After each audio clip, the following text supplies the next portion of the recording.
Еще раз здравствуйте. Я докторант института, значит, СамГАСУ, кафедра инженерная механика. Значит, это наш 4-й стенд.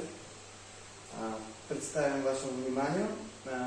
Калорифер для отопления, воздушного отопления жилых помещений. Из чего он состоит? Значит, циркуляционного насоса, бака для смешивания для подогрева холодной воды, монтажной схемы и самого корба с калорифером. Значит, смотровые окна температуры, давления и скорости вентилятора. Значит, что тут происходит? Что студент в этой лабораторной установке может выполнить? Значит,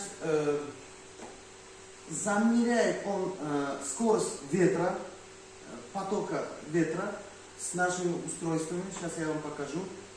Замеряет температуру калорифера, замеряет температуру бака, где смешивается подогревается холодная вода до нужной нам температуры, смотрит давление внутри сети и, значит, смотрит на скорость и регулирует скорость вентилятора вот за счет вот этого резистора, установленного в системе. Воздух, значит, закачки улицы, первый термометр показывает, второй термометр показывает температуру калорифера, и третий термометр показывает выход воздушного потока из калорифера, с какой температурой он может выйти с этой установки. Эта установка актуальна на данный момент. Она считается зима-лето. Это как наши вот эти кондиционеры, устанавливаемые дома. Только, значит, это приточная вентиляция, регулируемая температура, подающего тепло калорифера, так как и зимой, так и летом.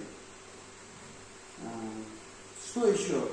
Здесь тоже установлены датчики, защита системы от малейших возгораний или малейших сбоев.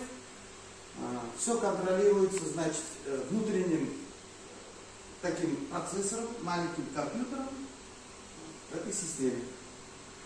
Спасибо за внимание.